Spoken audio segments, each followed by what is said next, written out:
I was never told, no, we can't do that. It was every day was like, okay, show us how you want it. Okay, we'll make it. I mean, it was like I was saying with like bringing them a wad of telephone wire and be like, I want to make this into a corset.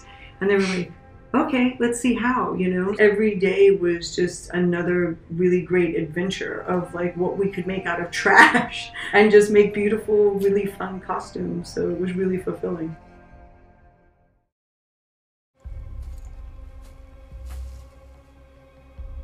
Alchemy, this is our home.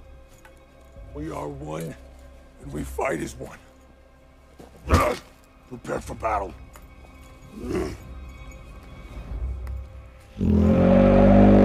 See, what was very interesting was we could kind of create whatever we wanted to create. Like nothing had to really have any form and guidelines except for what this world building began to make it, So we based a lot of things off of, particularly in the costumes and working with the production designer Caroline, it was basing a lot of things off of sound and things off of smell and also textures. So those were kind of the foregrounds of what we started with first and kind of then branching out from there.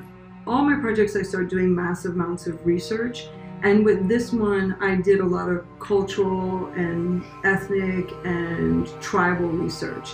And just trying to go back to basics. Also going back, say, if we went back 400 to 600 years from now, what were we dealing with as a civilization then? We came up with this concept of, since we wanted things to have smell and scent, and if it was even so that you could identify each other in your own tribe, or if it was to ward off bugs or animals, we literally went out and collected, people would bring in from their yards or from the neighborhoods, we'd bring in just different types of botanicals, all kinds of plants and rusted objects and nuts and fruits, and we would boil things in fabrics to see what colors they would come up, if they retained smell, how long the smell could be retained for. We had so much handwork done on the garments. We had an amazing team of sewers and stitchers that just all they would do was just handwork, because of the way all the garments were finished, because it wasn't all through sewing machines. With this crown, these are literally chopsticks, silver chopsticks. The region that they reside in is kind of New York.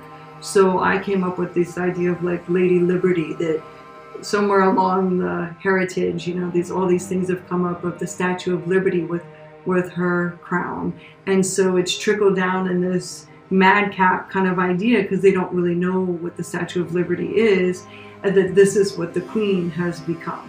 So, we made this out of like, there's bicycle spoke parts, and there's metal findings in it, and there's pieces from control panels, pieces of horse tail and leather, and she kind of wears this very proudly and majestically. This dress we had made in sound that's just kind of bells, so when she walks into a room, everyone's aware that she's arriving. She has these rings that she shakes, that when she calls to order her kingdom, and everyone knows that it's her. I love being part of a team of people that care. I love, I just love trying something new each time. I love all of the aspects of like each time I take on a project. I know it's going to be different, and I know it's going to be exciting, and that's pretty much the reason I take a project. I just take something because it's going to be a great script, and it's, I want to work with that director, and it's those costumes I want to build, and I want to see how far I can push myself.